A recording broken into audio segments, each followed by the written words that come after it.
नमस्कार दोस्तों, एक बार फिर से आप सभी लोगों का बहुत बहुत स्वागत है आपके अपने इस यूट्यूब चैनल पे। तो दोस्तों, अब सभी अकाउंटेंट लोगों को इस बात का तो फाइनली पता चल ही गया है कि जब अपने सितंबर 2025 मंथ की जीएसटीआर 3B रिटर्न को फाइल करेंगे और उस जीएसटीआर 3B के अंदर जितना हमें जीएसटी का आईटीसी क्लेम करना है, अब वो आईटीसी जीएसटी पोर्टल पर जाके आईएमएस डैशबोर्ड की वर्किंग के बगैर संभव नहीं होगा। यानी कि जितने भी इनवॉइस हमारे आईएमएस डैशबोर्ड में आ रहे होंगे, जिन जिन इनवॉइस का हमें जीएसटी का आईटीसी क्लेम हमें मिलना है, तो वो सारे के सारे इनवॉइस अब हमें एक्सेप्ट करने पड़ेंगे। ये बात सभी अकाउंटेंट लोगों को अच्छी तरीके से पता चल गई है। लेकिन सबसे बड़ा सवाल ये आ रहा है, भी अब आईएमएस डैशबोर्ड की जो वर्किंग है, यानी कि जो इनवॉइस एक्सेप्ट करने का काम है, रिजेक्ट करने का काम है, या फिर उन इनवॉइस को पेंडिंग रखने का जो काम है, ये काम अब करेगा कौन? अकाउंटेंट लोग करेंगे, सीए साहब लोग करेंगे, या जो टैक्स प्रोफेशनल एडवोकेट लोग हैं वो करेंगे? क्योंकि बहुत सारे शॉप या कंपनी के अंदर ये देखा जाता है भी उनकी अकाउंटिंग करने के लिए तो अकाउंटेंट अलग है, और लेकिन उनकी जो जीएसटी रिटर्न फाइलिंग करने का जो काम है वो सीए साहब ऑफिस के अंदर होता है, या फिर टैक्स प्रोफेशनल जो एडवोकेट हैं उनके ऑफिस के अंदर रिटर्न फाइलिंग करने का काम होता है। तो अब ये जो रिटर्न फाइलिंग करेंगे उनका काम है भी वो आईएमएस डैशबोर्ड पे वर्किंग करें, या उस अकाउंटेंट का काम है जिन्होंने परचेज इनवॉइस की एंट्री वहां पर अपने अकाउंटिंग सॉफ्टवेयर में करी होगी। तो इस वीडियो के अंदर आपके जो डाउट हैं, क्योंकि काफ़ी सारे लोगों के ये क्वेरी भी थी कि सर हमारे पास न तो हमारा कोई जीएसटी यूज़र आईडी पासवर्ड है, आज तक हमने जीएसटी पोर्टल पे जाके कभी लॉगिन करके ही नहीं देखा। क्योंकि लॉगिन करने की ज़रूरत उनको इसलिए नहीं पड़ी कि वो सीए साहब लोगों उन्होंने अपने क्लाइंट से कभी जीएसटी 3B रिटर्न को मंगवाया ही नहीं है। क्योंकि उन्होंने जो उनका जितना आईटीसी क्लेम करना होता है वो जीएसटीआर 2B के अंदर ऑटोमेटिक आ ही जाता था सप्लायर के जीएसटीआर 1 की रिटर्न फाइल करने से। और उनका जो सेल का रिकॉर्ड है वो कंपनी की जो जीएसटीआर 1 की रिटर्न जो फाइल हुई है वहां से उनका आउटपुट टैक्स मिल जाता है। तो आउटपुट जीएसटीआर 1 से मिल गया, इनपुट जीएसटीआर 2B से मिल जाता था। तो अगर उनको क्लाइंट का कोई टैक्स बनता है तो उस कंडीशन में वो टैक्स है जो भरवा लेते थे। तो यानी कि जीएसटीआर 3B फाइलिंग करने के अंदर अकाउंटेंट का इतना कोई ज़्यादा रोल भी नहीं था। लेकिन अब रोल इसलिए रहेगा क्योंकि हमारा आईएमएस डैशबोर्ड के अंदर जितने हमारे परचेज के इनवॉइस हैं उन इनवॉइस को हमें एक्सेप्ट करना पड़ेगा, तभी हमारा जीएसटीआर 2B है जो जनरेट हो पाएगा। यानी कि आईटीसी हमारा जीएसटीआर 2B में जाएगा आईएमएस डैशबोर्ड की वर्किंग करने के बाद में। और 2B के अंदर जितना हमारा आईटीसी है वो आईटीसी जाएगा जीएसटीआर 3B के अंदर। तो अब सबसे सवाल यही आ रहा है कि काफ़ी सारे लोग कहते हैं कि हमें आईएमएस डैशबोर्ड की वर्किंग करनी नहीं आती, हमारा काम केवल बुक्स ऑफ अकाउंट्स के अंदर यानी कि टैली सॉफ्टवेयर के अंदर परचेज इनवॉइस की एंट्री करने का काम है। जितना हमारा डाटा सॉफ्टवेयर ने बना दिया वो तो हम एज हमारे एडवोकेट साहब लोगों को या सीए साहब लोगों को हम मेल कर देते हैं, उसके बाद वो जीएसटीआर 3B को फाइल भी कर देते हैं। लेकिन अब सबसे बड़ा इंपॉर्टेंट काम इसलिए अकाउंटेंट लोगों का बढ़ गया क्योंकि आईएमएस डैशबोर्ड की जो वर्किंग है, यानी कि जो जो इनवॉइस अब हमें एक्सेप्ट करनी है, अब वो एक्सेप्ट वही लोग कर पाएंगे जिन्होंने उस कंपनी की अकाउंटिंग प्रॉपर सही तरीके से करी है। चाहे वो अकाउंटेंट लोग हैं जिन्होंने अकाउंटिंग करी हो, चाहे वो एडवोकेट साहब खुद ही हैं जो रिटर्न फाइलिंग करने का भी उन्हीं का काम है और कंपनी की अकाउंटिंग करने का भी उन्हीं का काम है। क्योंकि आईएमएस डैशबोर्ड की वर्किंग अब आपकी बुक्स ऑफ अकाउंट्स को देखे बगैर संभव नहीं है। क्यों नहीं है? क्योंकि आईएमएस डैशबोर्ड के अंदर देखेंगे हमारे को यहाँ पर टोटल इनवॉइस दिखते हैं। जैसे अपने इनवॉइस पे जाएंगे तो इस इनवॉइस के मतलब आईएमएस डैशबोर्ड के अंदर जितने भी इनवॉइस दिख रहे हैं इसके अंदर आपके सर्विस के भी इनवॉइस होंगे, आपके गुड्स के भी इनवॉइस होंगे, आपके कैपिटल गुड्स के भी इनवॉइस होंगे, और इसके अंदर ऐसे इनवॉइस भी होंगे जो आपकी कंपनी के लिए एक तरीके के इनडायरेक्ट एक्सपेंसेस भी होंगे। तो आप बुक्स ऑफ अकाउंट्स को देखे बगैर आपको ये पता नहीं चला सकते भी ये आपका सर्विस का इनवॉइस है या फिर आपका कोई गुड्स का इनवॉइस है, कौन सा इनवॉइस है जिसका आईटीसी हमें छोड़ना है। और ऐसा भी बहुत बार देखा जाएगा, आपको देखना पड़ेगा भी आपके आईएमएस के अंदर कुछ ऐसे इनवॉइस भी आएंगे जिनसे आपने कोई कभी गुड्स परचेज किए ही नहीं है,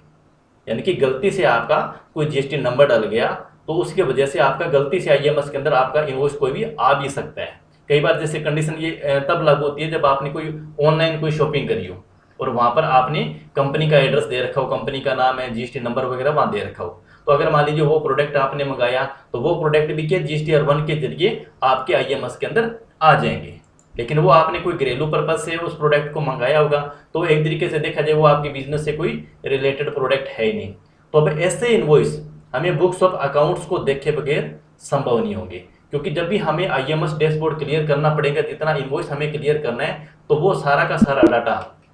हमें हमारी books of accounts accounting software चाहिए आपके पास कोई भी हो, कोई दिक्कत नहीं है। तो हमें बराबर यहाँ पर भी हमारा जीएसटीआर जो 2B है, यानी कि 2B कह लो आप, जीएसटीआर का ओनली 2 कह सकते हो, तो आपका जो टू का जो डाटा है वो आपको बराबर सॉफ्टवेयर के अंदर खोल के रखना पड़ेगा, तभी हमें पता चलेगा भी ऐसे ऐसे इनवॉइस जो आपकी बुक्स के अंदर भी है और आईएमएस डैशबोर्ड भी आ रहेंगे, जिनका आईटीसी आपके बुक्स के अंदर आपने ले रखा है, तो वो सारे के सारे इनवॉइस हमें एक्सेप्ट करने पड़ेंगे। और इसके अंदर कुछ ऐसे इनवॉइस जो आपकी बुक्स ऑफ अकाउंट्स में है ही नहीं और वो ऑनलाइन आ रहे हैं, तो इसलिए हमें जल्दबाजी के अंदर उनके ऊपर कोई रिजेक्ट नहीं मारना, तो हमें एक बार कंफर्मेशन जरूर करनी है कि कहीं गलती से ऐसा ना हो भी हमारा इनवॉइस हो और हमने उसकी एंट्री सॉफ्टवेयर में नहीं कर रखी हो। तो एक बार हमें इसको मेक श्योर कर लेना है भी ये हमारे बिजनेस के लिए इसकी परचेज कोई हुई है या नहीं हुई। कई बार ऐसा होता है भी गुड्स पहले डिलीवर कर दिए जाते हैं और उनकी जो इनवॉइस है वो आपको मेल के जरिए मिलते हैं, हो सकता है आपने मेल ना देखी हो, इसकी इनवॉइस की एंट्री करने से आपसे रह गई हो, तो फिर भी आपको कंफर्मेशन इसी की अच्छी तरीके से कर लेनी है। और कई बार ऐसा भी होता है भी आपकी एंट्री आपकी नहीं है, लेकिन आपको पोर्टल को देखने के बाद पता चलेगा भी यार ये वास्तव में एंट्री हमारी रह गई है, तब आप इसकी बुक्स ऑफ अकाउंट्स में यानी कि टैली सॉफ्टवेयर में इसकी एंट्री करोगे, तब उसका आईटीसी आपके आईएमएस डैशबोर्ड के जरिए दिखता जाएगा। और आईएमएस के अंदर आपको कुछ पुराने इनवॉइस भी दिखेंगे, जैसे मान लीजिए अगस्त का भी हो सकता है, जुलाई का भी हो सकता है, जिन्होंने रिटर्न है जो लेट फाइल करी थी। और इसके अंदर आपको इनवॉइस वही दिखेंगे जिन जो आपके सप्लायर हैं जिन्होंने अपनी GSTR-1 की जो रिटर्न है वो प्रॉपर 11 तारीख तक फाइल कर दी थी। उसके बाद की क्या है कि उसका जो प्रॉपर उसी मंथ के अंदर जो आईटीसी आपको मिलने वाला है ना, वही डाटा हमें आईएमएस के अंदर दिखेगा। अगर आपके कोई पुराने इनवॉइस हैं जिनका आईटीसी आपने पहले नहीं लिया था आईएमएस GSTR-2B में, वो इनवॉइस ना आने की वजह से, तो उन इनवॉइस को भी आपको एक बार एक्सेप्ट करना पड़ेगा ताकि आपके प्रॉपर 2B जनरेट सही तरीके से हो जाए। आपकी बुक्स अकाउंट्स के अंदर तो वो एंट्री है, लेकिन आईएमएस के अंदर वो आपका डाटा उस वक्त उस महीने के अंदर नहीं आ रहा था। लेकिन अब हो सकता है आपको जब अक्टूबर महीने के अंदर सितंबर वाली जब अपने रिटर्न को तैयार कर रहे होंगे, तो हो सकता है वो पुराने इनवॉइस भी आपके आगे आ जाए। तो इसीलिए हमें ये जो अकाउंटिंग का जो काम है, यानी कि जो आईएमएस डैशबोर्ड की जो प्रॉपर वर्किंग का काम है, ये काम उन्हीं लोगों को सीखना पड़ेगा जो लोग उस कंपनी की प्रॉपर अकाउंटिंग करते हैं, परचेज इनवॉइस की एंट्री करते हैं, बुक्स ऑफ अकाउंट्स फाइनल करने तक का, बैलेंस शीट बनाने तक उन अकाउंटेंट लोगों का काम है। GSTR-9 की बात करें या GSTR-9C की बात करें, ये सारा का काम उसी अकाउंटेंट का है। तो ये जो आईएमएस डैशबोर्ड की वर्किंग है, ये काम भी उन्हीं को संभालना पड़ेगा, क्योंकि सीए साहब, एडवोकेट साहब लोगों को आपकी बुक्स ऑफ अकाउंट्स को देखे बगैर ये वो डिसाइड नहीं कर पाएंगे कि कौन से इनवॉइस का आईटीसी क्लेम आपको मिलने वाला है, कौन से का नहीं मिलेगा, कौन से कंपनी से आपने गुड्स परचेज किए हैं, कौन सा ऐसा इनवॉइस जो आईएमएस के अंदर आ रहा है वो आपकी कंपनी के लिए खर्चा है, उसका आईटीसी आपको मिलेगा या नहीं मिलेगा। नहीं मिलेगा तो आपको रिजेक्ट करना पड़ेगा, पेंडिंग भी छोड़ सकते हो, और जिन जिन का आईटीसी आपको क्लेम मिलेगा और जिनका क्लेम ले सकते हो उन सभी को एक्सेप्ट करना पड़ेगा। तो मेक श्योर आपको इस बात का पता चल गया होगा भी जो लोग अकाउंटिंग करते हैं, ये आईएमएस डैशबोर्ड के अंदर वर्किंग करने का जो काम है, ये उन्हीं लोगों का काम है जिन्होंने उस कंपनी की प्रॉपर बुक्स ऑफ अकाउंट्स को मेंटेन कर रहे हैं, चाहे वो सीए साहब लोग हों, चाहे वो एडवोकेट साहब लोग हों, चाहे वो खुद अकाउंटेंट हो, जिन्होंने भी बुक्स ऑफ अकाउंट्स को मेंटेन किए हैं, ये आईएमएस डैशबोर्ड वर्किंग के अंदर जो हमारे एक्शन लेने हैं इनवॉइस के ऊपर, ये उन्हीं लोगों का काम रहने वाला है। अगर आपके पास यूजर आईडी पासवर्ड नहीं है तो आप अपने सीए साहब लोगों से या टैक्स प्रोफेशनल जो एडवोकेट है जहां आपकी रिटर्न फाइल होती है वहां से आप ले सकते हो, और आपको हर महीने ये वर्किंग करनी पड़ेगी। अगर आपको ये आईएमएस डैशबोर्ड के अंदर वर्किंग किस तरीके से करनी है, हमें डाटा हमारे अकाउंटिंग सॉफ्टवेयर के अंदर किस तरीके से चेक करके हमें डिसीजन लेना है, ये जब हम सितंबर 2025 की GSTR-3B रिटर्न को फाइल करेंगे उस वक्त हम पूरा प्रैक्टिकल एक वीडियो बनाएंगे, उसके अंदर आपको ये सारी बातें अच्छी तरीके से हम क्लियर भी कर देंगे भी आपको इन मतलब अकाउंटिंग सॉफ्टवेयर को देखकर आपको आईएमएस के अंदर किस तरीके से एक्शन लेना होगा।